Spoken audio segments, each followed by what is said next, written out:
सभी भक्तों को आनंदित करने के लिए ही प्रभु नित्य नई नई लीला करते हैं।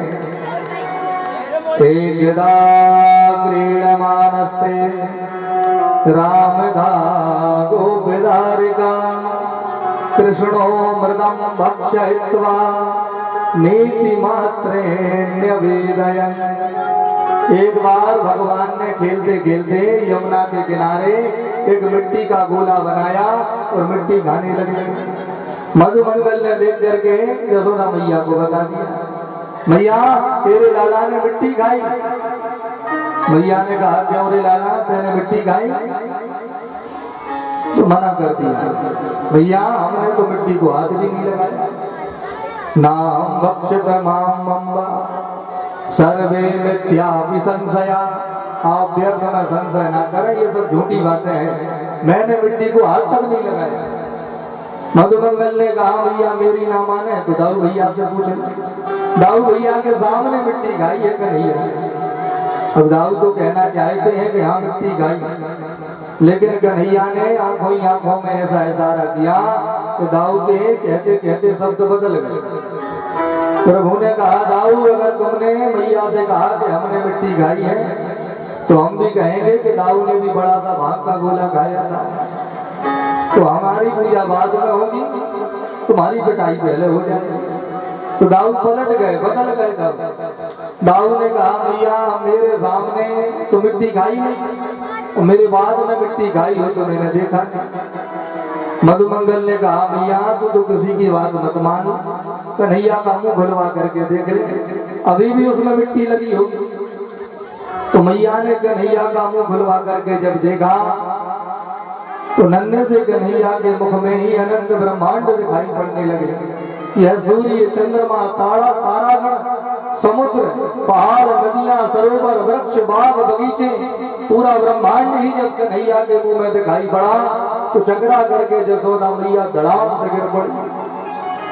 तो जैसे ही होश आया तो हाथ जोड़ करके बैठ गए, प्रभु आप तो ब्रह्मांड के मालिक हो, जगदीश्वर हो, और मैं आपको अपना बेटा मान रही हूँ। कैसी कैसी लीलाएं करते हो भाई। जगत के माता पिता तो आप स्वयं हो, लेकिन संसार में आए हो तो हमें माता पिता बना लिया और हम आपको ही अपना बेटा समझने लगे। भूल बस हमने आपको डांट भी दिया, कई अपराध भी किए, तो हमें क्षमा कर दो। मैं गांव की गवारिन हूँ, मुझे ध्यान, नियम, पूजा पाठ ये सब नहीं आता, इसलिए मैंने अपराध भी किए होंगे, गलतियां भी की होंगी, तो आप मुझे क्षमा करें प्रभु। कन्हैया ने कहा, ये तो सब गड़बड़ हो गई, मैया तो हमको भगवान मानने लगी। तो जो माँ का प्यार वात्सल्य हमको प्राप्त होता है, अब ये कुछ नहीं मिलेगा। तुरंत भगवान ने अपनी माया को आदेश दिया तो माया ने आकर के यशोदा मैया की आंखों में पुनः वात्सल्य का पर्दा डाल दिया। जो देखा था मैया सब भूल गई, कुछ भी याद नहीं है। और पुनः मुंह खुलवा करके देखा तो मिट्टी नजर नहीं आई, तो कन्हैया को लेकर के घर आ गया। बोलिए राधे राधे। वृंदावन की जो रज है, वृंदावन की जो मिट्टी है वो साधारण नहीं है, वो तो भगवान का प्रसाद है। ठाकुर जी ने स्वयं ही ब्रज रज का भोग लगाया है, इसलिए वृंदावन की रज ठाकुर जी का प्रसाद है। भाई हम लोग जाते हैं तो ब्रज रज में जाकर के लोट लगाते हैं, लूटते हैं वहां, और उस रज को उठा उठा करके अपने माथे से लगाते हैं, शरीर से लगाते हैं। क्यों? इसी ब्रज रज में हमारे प्रभु चरण रख करके चलते थे, तो ना जाने वह धूल के कौन से कण जिन पर कभी ठाकुर जी ने अपने चरण रखे होंगे, अगर वह एक कण भी हमारे शरीर से लग गया तो हमारा यह शरीर शुद्ध हो जाएगा, पवित्र हो जाएगा। इसी भाव को लेकर के भक्त ब्रज रज को उठा उठा करके माथे से लगा रहे हैं, क्योंकि ब्रज रज भगवान का प्रसाद है। कितने लोग गए हैं आपके गांव से वृंदावन? बोलिए राधे राधे। जो लोग गए हैं उन्होंने वहां जाकर के अनुभव किया होगा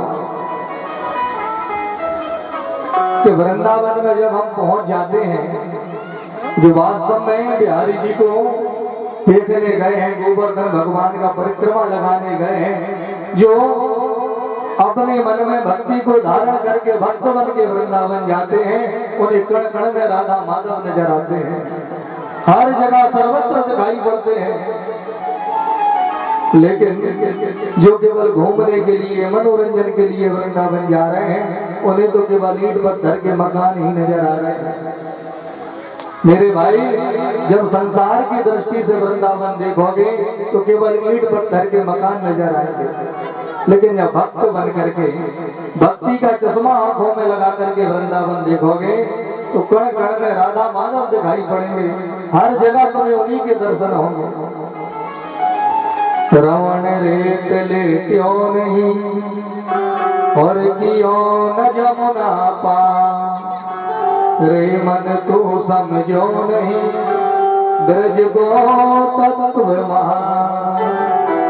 वृंदावन में जाकर के रमण रेती पर हमने लेट नहीं लगाई और यमुना जी के जल का पान नहीं किया तो हमने अभी वृंदावन को समझा ही नहीं, वृंदावन को देखा ही नहीं। क्योंकि वृंदावन में तो डाल डाल और पात पात पर राधे राधे हुई, वहां तो सर्वत्र राधा रानी का राज्य है, तो हर जगह हमको राधा माधव दिखाई पड़ते हैं। तो भक्त जाकर के गोवर्धन भगवान का परिक्रमा भी लगाते हैं। अच्छा, परिक्रमा कितने लोगों ने लगाया है गोवर्धन भगवान का? तो कितने लोग लगाना चाहते हैं? हम बोलिए राधे राधे। भाई वहां जाओगे परिक्रमा लगाने 10-5 हजार रुपए खर्च हो जाएंगे, तो इसीलिए कृपा करके गोवर्धन भगवान आज स्वयं ही हमारे गांव में आ रहे हैं। कल हमारे गांव में बिहारी जी आए थे तो हमने प्राकट उत्सव मनाया था, आज हमारे गांव में गोवर्धन भगवान आ रहे हैं। तो गोवर्धन भगवान का परिक्रमा हम अपने गांव में ही लगाएंगे। और देखो, जो फल परिक्रमा लगाने का वहां प्राप्त होता है वही फल आज आपको अपने गांव में ही प्राप्त हो जाएगा। ऐसा विधान है कि कथा में जब गोवर्धन भगवान का हम पूजन करते हैं और परिक्रमा लगाते हैं तो वो ही फल मिलता है जो गोवर्धन में जाकर के परिक्रमा लगाने से प्राप्त होता है। बोलिए राधे राधे। आज रात्रि की कथा में हम सब लोग मिलकर के गोवर्धन भगवान का पूजन करेंगे और परिक्रमा लगाएंगे। तो सब लोगों को आज रात्रि में गोवर्धन भगवान के परिक्रमा में जरूर शामिल होना है। अच्छा, पूजन कैसे होता है? पहले दूध से अभिषेक करवाया जाता है गोवर्धन भगवान। तो थोड़ा थोड़ा दूध सब अपने अपने घरों से ले आए, जिनके घर व्यवस्था हो, ज्यादा नहीं लाना है, थोड़ा थोड़ा दूध लेकर के आना है। और 56 भोग का प्रसाद गोवर्धन भगवान को लगाया जाता है। कितने भोग का? 56 भोग। तो हो सके तो सब अपने अपने घरों से 56 भोग बना करके लाओ। बोलिए राधे राधे। अब आप कहोगे महाराज जी, एक तो आज हमारा व्रत है, सावन का सोमवार है और 56 भोग बनाने को कह रहे हो, तो भाई व्रत में भूख तो लगती है, अब 56 भोग बनाएंगे तो भूखे भोजन बना रहे हैं तो फिर हमारा मन भी होगा भोजन करने के लिए, तो कहाँ उलझा दिया। तो मेरे भाई बहन, 56 भोग का तो विधान है, हो सके संभव हो किसी भक्त का मन हो तो आज रात्रि में गोवर्धन भगवान को 56 भोग का प्रसाद लगाया जाएगा। जिसकी श्रद्धा हो, कोई अपनी ओर से गोवर्धन भगवान को 56 भोग का प्रसाद लगवाना चाहता हो तो मंच पे अपना नाम लिखवा दें। आप सब अपने अपने घरों से जो संभव हो वो लेकर के आओ। जरूरी नहीं है कि 56 भोग ले आओ, जो संभव हो फल ले आओ, मिठाई ले आओ, जो भी आपका मन हो, कुछ ना कुछ प्रसाद जरूर लेकर के आओ। जो भी संभव हो, पूड़ी पकौड़ी कचौड़ी समोसा जलेबी जो हम बना सके, नहीं है तो दुकान से मंगवा लें, बाहर से नमकीन बिस्कुट जो भी हो। 56 भोग का प्रसाद गोवर्धन भगवान को लगाया जाता है, किराने का सामान। और जो मार्केट से हम मंगा सकें वो मंगा करके लगवा दो, जो घर में बना सकें तो और अच्छी बात है, घर में ही मिठाई बना लो। भाई घर घर यहाँ तो भगवान की कृपा से दूध की कोई कमी नहीं है। हो सके संभव हो तो घर से ही बना लाओ, अगर संभव ना हो व्यस्तताओं के कारण तो बाहर से प्रसाद ज्यादा नहीं मंगाना, थोड़ा थोड़ा सब ले आओ, जिससे सबके घर का प्रसाद गोवर्धन भगवान को लगा सके। और थोड़ा थोड़ा सब लाओगे तो वैसे ही 56 भोग तैयार हो जाएंगे। तो सभी का भोग इकट्ठा करके 56 भोग तैयार करके रात्रि में गोवर्धन भगवान को 56 भोग का प्रसाद लगाया जाएगा और सभी लोग परिक्रमा लगाएंगे। अच्छा देखो, इस कलयुग में गोवर्धन भगवान ऐसे हैं जो आज भी हमको प्रत्यक्ष प्रकट होकर के दर्शन देते हैं। हम जब गोवर्धन जाते हैं तो गोवर्धन भगवान दिखाई पड़ते हैं कि नहीं? प्रत्यक्ष हमको गोवर्धन भगवान दिखाई पड़ते हैं। तो कलयुग में अकेले गोवर्धन भगवान ऐसे हैं जो प्रत्यक्ष हमको दिखाई नहीं पड़ते हैं। तो सभी मनोकामनाओं को पूरा करते हैं गोवर्धन भगवान। अरे गोवर्धन कोई और नहीं है, हमारे ठाकुर जी का ही दूसरा रूप गोवर्धन भगवान है। हमारे कन्हैया ही गोवर्धन है जो सभी मनोकामनाओं को पूरा करते हैं। तो आपकी भी जो मनोकामना हो, भाई मनोकामनाएं तो सभी की होती हैं, कोई ना कोई चिंता तो सभी के मन में है। तो चिंताओं को हरण करने वाले हैं गोवर्धन भगवान। जो भी हमारी मनोकामना हो उन्हीं का मन में स्मरण करके परिक्रमा लगा लेना, आपकी मनोकामना गोवर्धन भगवान जरूर पूरी करेंगे, ये भरोसा मन में बनाए रखना। गोवर्धन भगवान की कृपा से क्या नहीं हो सकता। आज हम आपके गांव में कथा कर रहे हैं और ठाकुर जी की कृपा से, गोवर्धन भगवान की कृपा से 12-13 वर्ष हो गए ये कथा सेवा करते करते, और 300 से ज्यादा कथाएं अभी तक हम कह चुके हैं। लेकिन आज यहाँ बैठ करके आपको ये कथा सुना पा रहे हैं तो ये गोवर्धन भगवान की कृपा से ही संभव हुआ है। अभी पढ़ाई हो गई, लेकिन भागवत कैसे करी जाए, कैसे भागवत का विधान होता है, क्या नियम होते हैं, कैसे सुनाई जाती है, कुछ पता ही नहीं था, हिम्मत ही नहीं हो रही थी। लेकिन गोवर्धन भगवान का परिक्रमा लगाया, उनसे प्रार्थना की कि प्रभु, तो ठाकुर जी की कृपा से अध्ययन पूर्ण हो चुका है, अब हमको सेवा का मौका दिया जाए।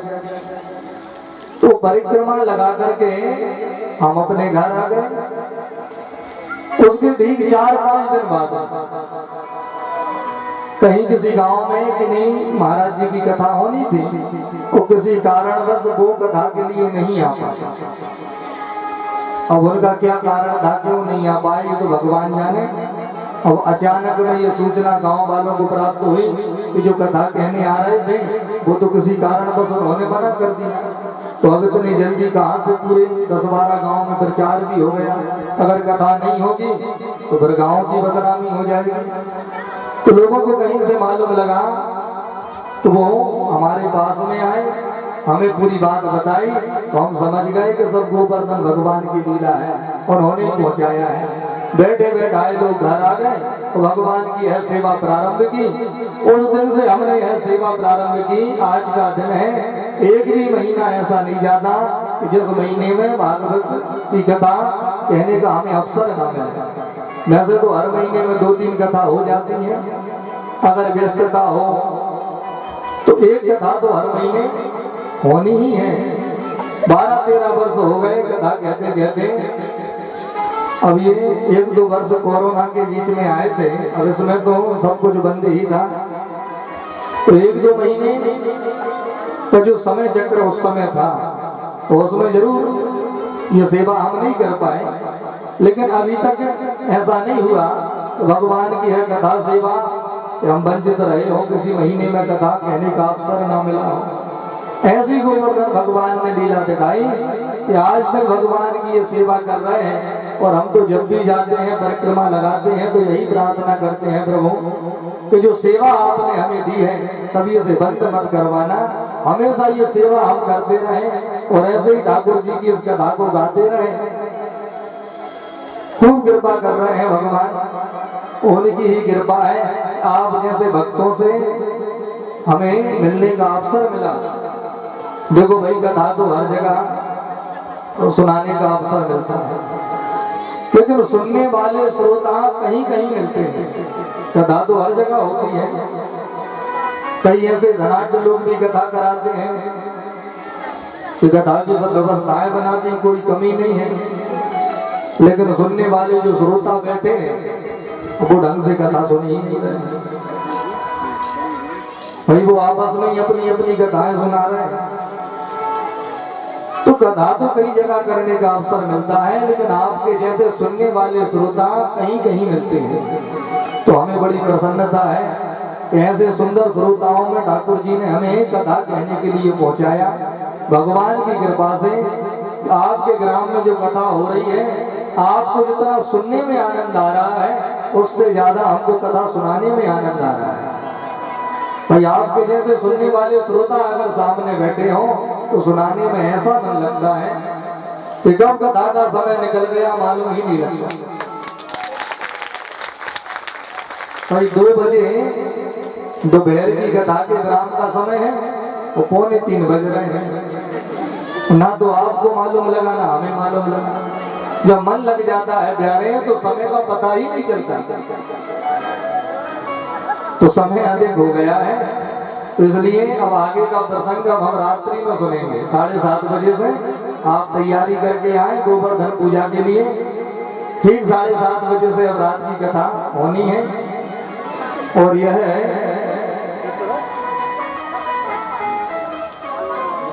कुछ लोगों ने भगवान के चरणों में यह कुछ मुद्राएं पहुंचाई हैं। बज्जू कुशवाहा की बड़ी बहन फूलबाई, उन्होंने 51 रुपए भगवान के चरणों में अर्पण किए हैं। काली सेवा करके धन्यवाद कर दें। भगवान की कृपा उन पर सदैव बनी रहे। बज्जू कुशवाहा सब्जी वाले, उनकी ओर से आज शाम को प्रसाद की व्यवस्था बनाई जा रही है। उनके ही द्वारा आज शाम को प्रसाद बंटवाया जाएगा। जोरदार तालियों से उनका धन्यवाद करें। खूब ठाकुर जी आप पर कृपा बनाए रखें। भगवान के आशीर्वाद पूरे परिवार पर बना रहे। श्री जगवान कुशवाहा जी, उनकी ओर से भी आज शाम की कथा में प्रसाद की व्यवस्था बनाई जा रही है। जोरदार तालियों से उनका भी धन्यवाद करें। भाई शाम को 56 भोग लगने हैं, तो सभी भक्त अपनी ओर से कुछ न कुछ प्रसाद की व्यवस्था कर रहे हैं। सभी का धन्यवाद है। भगवान आपके अन्न धन के भंडारे भर कर रखें, जिससे आप ऐसे ही भगवान के कार्यों में अपनी सेवा करते रहें। बोलिए राधे राधे।